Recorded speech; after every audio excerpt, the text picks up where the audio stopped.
doing is we're going to look at KeyListener. We're going to add keys to the program where you can move the character if you press the right key, left key, up key, down key, or you can use any key at all that you want to use. So that's what we're going to use, and it's an abstract class called KeyListener that you use in your program. Then you need to implement the methods because it's abstract, and in Java calls it implements keyword to implement the class with the abstract methods. And so you've got to implement the methods that come with this class. You don't have to use them, but you have to implement them in the code. And then you have to add the action listener to your frame. So there's 3 different parts, and once you've done, you need to add code to the method that you're going to use for the keys. And so that's what we're going to do. So we'll get started. So what we're going to do is, I've already created an object of the background class, and we called it this. We're going to use this to add the action listener to this frame, but first we're going to add action listener. And so what we do is we implement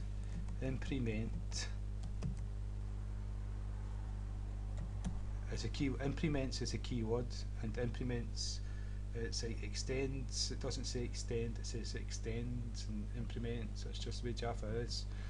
Nothing wrong with it, it's just I'm pointing that wee bit out to you. And so it implements KeyListener, and this is an abstract class. All classes by convention start with a capital letter, so it's key, and by convention each word starts with a capital letter after the first word, so it's capital L, this, in, there. So this is what we're going to implement, and it's already telling you that import KeyListener, so we need to import the KeyListener, and it's java.awt.event where this class is, and so we'll click import, and that's it, appeared up there. And now the next stage is we need to implement the 3 different methods that come with KeyListener, and that's on there. You see that key typed, key released, key pressed, and we can see them again here: key pressed, key released, and key typed. Now the difference between, you can imagine what key pressed is, and you can imagine what key released is.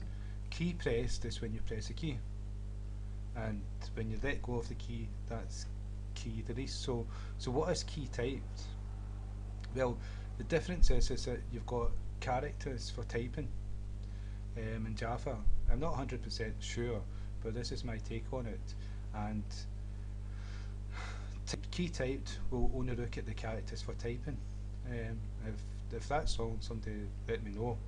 And so that's the difference between key pressed and key typed. So if you want to use the right and left keys, you'll use key typed. That's my take on it. So that's what we're going to do. We're going to implement these methods.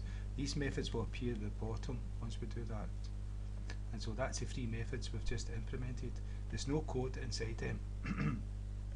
And so they're implemented with no code, so that's us abiding by the object-oriented abstract rules.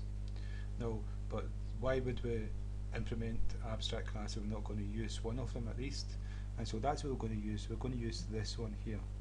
And just to show you that a key type system .out .println, and we're going to do, what I'm going to do here is I'm going to use the key event E. We could call this whatever. This is an instance of key event, and we're going to use E to access it. We could call it what we want, and we're going to do get key code.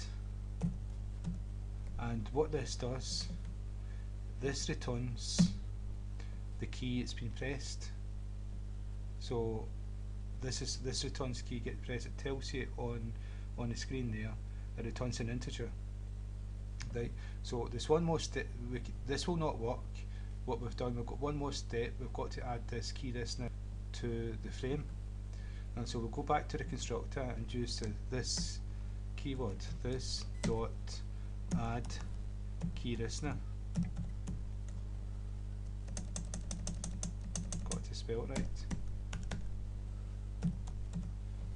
KeyListener, and you can see the argument that gets passed into it is a KeyListener, and our KeyListener is this class up here. We've already created an instance of it, so it's a BKG we're going to pass into this KeyListener, and that's us added the KeyListener to this frame. And so BKG, and that's us added the KeyListener from this frame. So that's us all ready to run a program and press a key and have that key printed to screen. Save it, run the program, press a key. Let's see, it takes a wee. That's a number for the key, right? And so this is what I'm pressing is up key, now the down key, the left key, now the right key. I'm pressing the W, now the E. Each one's got a different integer, and so that's what's happening with this special method within key event, and we're going to use this key event. What we're going to do with it is we're going to return whatever key we press. We're going to test the key, get key code with the key that we want. If we want the up key to move up, then we'll have an if statement with e dot get key code, and we'll say maybe write the up key equal to up key, then do this code. And so I'll show you how to do that now. First we'll do if, right, e dot get key code, and that's it there. Now we're going to equals to. Now we're not going to use the instance, we're going to actually use the static methods, the static variables from this class. So we're going to use it access it the static way. This bit may get someone confused, is why not do e dot get event or e dot the key, because it's static.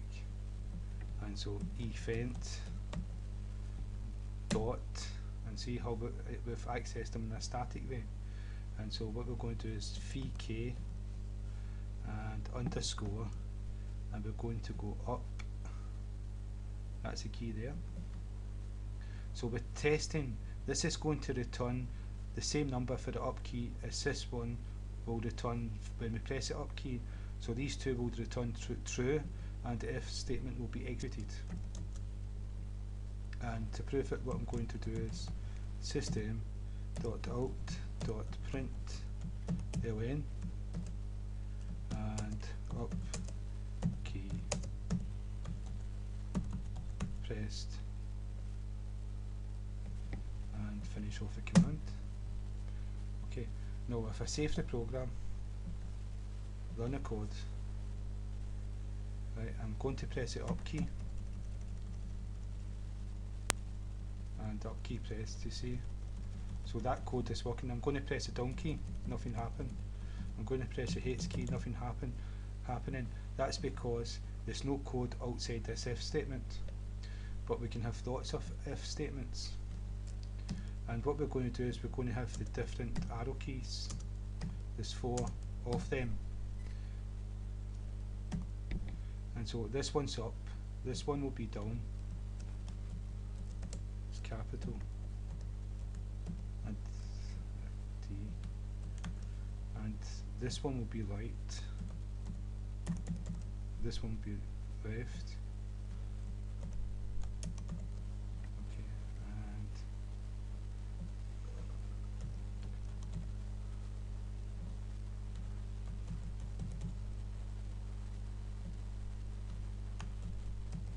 okay, run a program. Right, what I'm going to be doing is pressing the up key. Right, pressing up key now, you can see it. Now I'm going to press the down key. Now I'm going to press the left key. Now I'm going to press the right key. Right, so that's us actually put code in for when we press a key so that we can do something. and the print statement was just to show you that we could do that. Now we could have an if statement or a case statement for every single key in the keyboard to do something different, but we only need those 4 keys. And so what I'm going to do is I'm going to take away the code, this print statement, and there's no code for the keys anymore inside here because we're going to add code. Right, so with this one here, we know that x1 and let me go up and see the code. What we know is x1 and x2 is for moving left and right, and y1 and y2 is for moving up and down. And so we've got this code in here, which is moving the code up and down. So I'm going to comment it all out.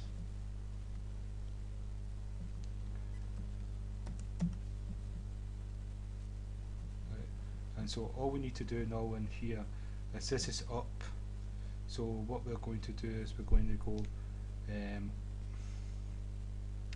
go y1 equals y1 plus starts at 0, 0, so going down, up will be minus 1. So when we press that key, it's going to actually move up the screen, and the down is the same, but it's going to be, instead of -1, it's going to be +1. And this one here is going to be, to move right, it's going to add 1 to x1 and x2, and this, but first I've got to do y2 first. Change this to 2,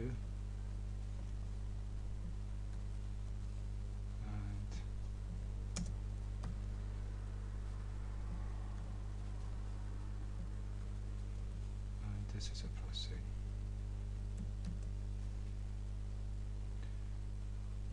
So what we're going to do here is we're going to do x1 equals x1 plus 1, and then we're going to do x2 equals x2 plus 1,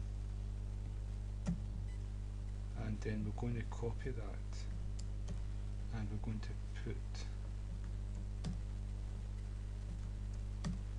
put it here, but change it to minus.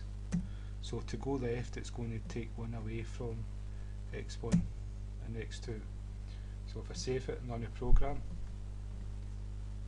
right, what I'm going to do is move the right key, and now I'm moving it.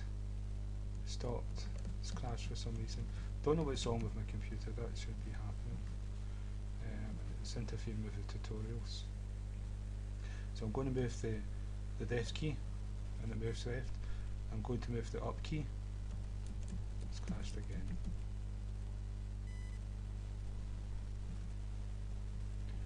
Okay, so when we move a key, if we move the up key, it'll move up, and if we move the left key, it'll move to the left, and if we move the right key, it'll move to the right, and the down key will move down. So that's, let's see if I can. So that's KeyListener, and adding keys to your program so you can control the program. And it's not all that difficult. It's actually straightforward. It won't take much practice to use. And so I don't know if I explained the key release. The key release is like when you press a button and you let go, that's key release. So you can do a different piece of code when you actually do that. And so